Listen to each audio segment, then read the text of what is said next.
And he came up to me after a while and he said, "Excuse me, has anyone ever told you that you're the absolute spitting image of that Mr. Bean?" A man looks straight at Rowan Atkinson, recognizes every feature of Mr. Bean, and still concludes that this must just be a very convincing look-alike. The funny part is how Rowan tells it like a math problem refusing its own correct answer. If this is the man behind Mr. Bean, then clearly that silent face is controlled by a mind that never stops observing. Hit like and subscribe, because the more you hear Rowan speak, the more you understand how he could make the whole world laugh with almost no words at all. Believer in what Charlie Chaplin said is that a life is a tragedy in close-up and a comedy in long shot. If you sit back visually on a situation, it automatically becomes funnier. Rowan does not see a comedy scene as a random moment where laughter happens by accident. He steps back, changes the distance, and watches how tragedy transforms when human beings become small enough to look ridiculous. Even in the way he explains it, you can tell he is not chasing the punchline. He is studying the angle that lets the punchline appear on its own. So, I mean, a lot of people think that you've already been on this show. Yes. Ladies and gentlemen, he has now. Rowan Atkinson. That is why even a conversation about speed can be gently turned in another direction by one perfectly timed interruption. Rowan does not raise his voice or signal that he has just made a joke. He places the line on the table, keeps the same serious expression, and lets the listener realize the trap has already closed. Yes, facial dexterity. It's something that I never realized I had until I was about 21. That famous face did not begin as some carefully designed weapon. Rowan only discovered fairly late that the muscles in his face could do things most people could never negotiate with their own bodies. He tells that discovery calmly, like an engineer who accidentally found a secret function in his own machine. I do draw a pretty sharp line between the two, which is why interviews like this are generally quite rare things, because I think generally that people want you to be funny, so I try not to be unfunny, but I try to make up for my lack of funniness within myself by hopefully trying to be, vaguely intelligent and interesting about it. That calmness comes from a boundary Rowan always keeps clear. The performer and the interview guest do not operate in the same mode. The audience expects him to be funny, while he tries to be intelligent enough to make up for the fact that he is not performing.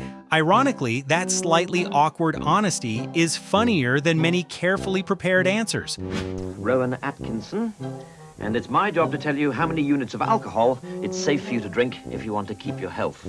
If you don't want to keep your health, if you want a rotten liver, a rotten personality, and a rotten life, then you can take a break for the next minute and a half, because that's all the time that I've got to get this over. It's not long, a minute and a half. When he needs to deliver serious information, Rowan still does not abandon structure. He establishes the rule, points out the consequence, then reserves a separate exit for the people who have absolutely no interest in that consequence. There is no inviting smile, only a tone so proper that the absurdity sounds like an administrative clause. Do you like Mr. Bean personally? No, I don't. I think he's a horrible man, really. I mean, funny to watch, but you've got to keep a polite distance. Yeah, I think, right. because he's sort of dangerous, really. I mean, people say, oh, wouldn't it be funny to have Mr. Bean? He also does not protect his most famous creation. In the eyes of the man who created Mr. Bean, the character is dangerous, irritating, and best observed from a polite distance. Rowan understands perfectly. Audiences laugh because Bean is released into other people's lives, but nobody actually wants him walking into their own home. And I was asked if I wanted to do something, and I couldn't think of anything, and I'm not really a very diligent writer, so I thought I just stood in front of a mirror, to be honest, and I just started pulling faces, for want of a better term, and I just sort of, was doing this...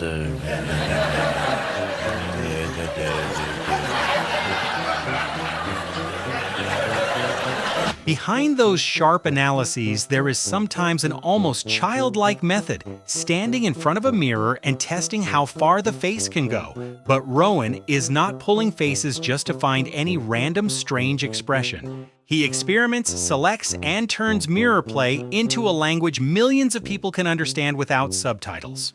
I'll be very good when there's absolutely no guarantee of that whatsoever, because it is a very particular thing, and I'm a slow learner of cars and all that. But anyway, I was keen to have a go, so I had a go. The way he talks about racing is exactly the way he talks about comedy. There is no room for empty confidence. Rowan admits he learns slowly and promises nothing, as if every skill has to be taken apart into individual pieces before it earns the right to function. His humility is not soft. It is precise, almost brutally so toward himself. Musicians generally assume they have an international audience, whereas if you do comedy, you assume you've just got your country and your kind of people who are going to enjoy what you do. A careful person like that once asked a very large question. Why does music travel around the world naturally while comedy locks itself inside the borders of language? It feels like a technical problem, and Mr. Bean became the solution through the body, rhythm, and mistakes everyone can recognize. But then when we thought, actually, these sketches are quite funny, it's quite an interesting idea to develop a comedy character who doesn't use words. Creating a character who barely uses words was not the improvisation of an actor with a flexible face. It was a deliberate decision to remove comedy's biggest barrier. Rowan gave silence its own syntax, so that every glance and pause could carry meaning like a line of dialogue. I find it difficult to laugh at other things. Very few people and very few situations make me laugh. I sometimes feel some of it is in the back of me where I'm analysing the humour, or I'm analysing the joke rather than enjoying it. So somebody tells a very good joke and I go, The price of understanding laughter so clearly is that Rowan rarely gets to laugh carelessly anymore. While other people enjoy the joke, a part of him has already opened the machine, checking the timing, the structure, and the reason it works. It may sound dry, but it is also why his moments rarely depend on luck. Is it this?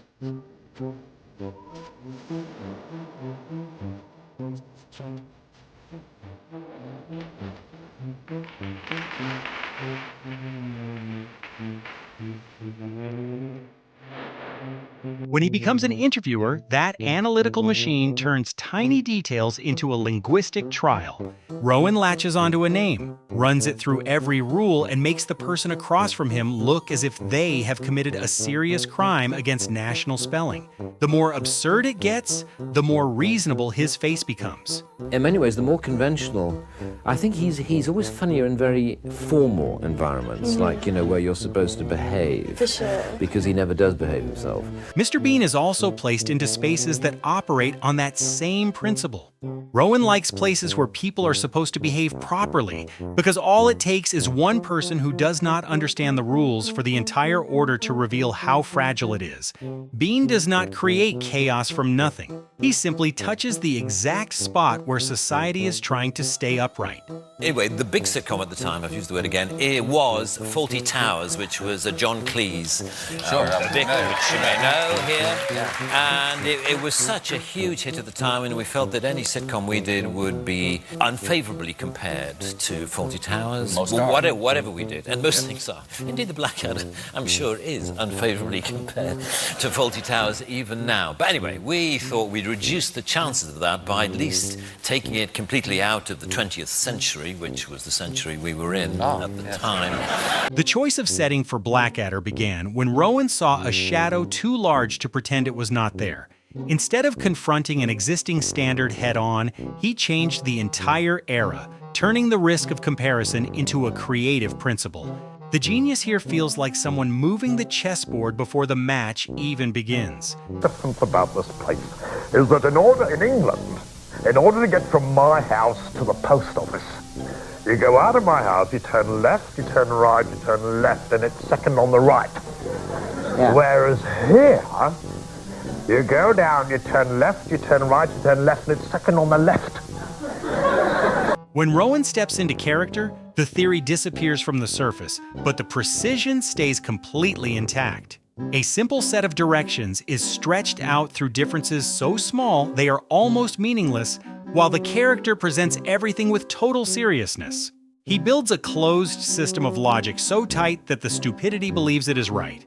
Yeah, the thing I find most tricky is when people don't recognize you particularly, but half recognize you. You know, it's that strange thing where they go...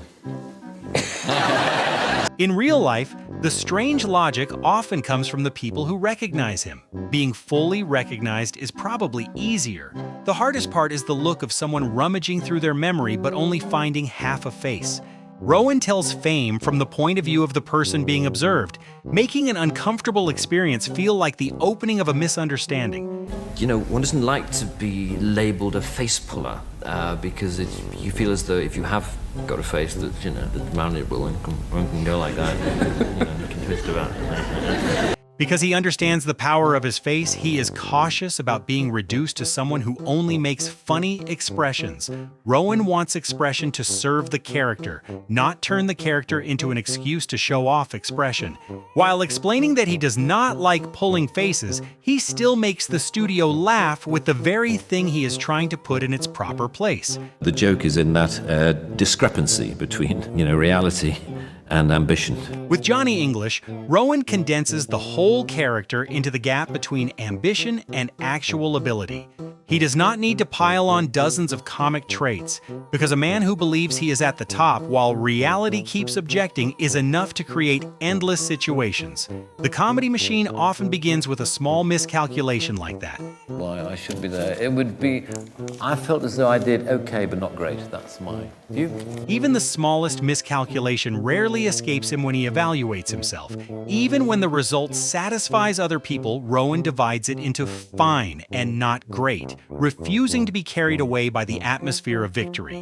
One short comment is enough to show that the standard in his head is always running faster than outside praise. The number of people on 2 football teams, if one of them has been the victim of a freak accident in the changing room just before the game.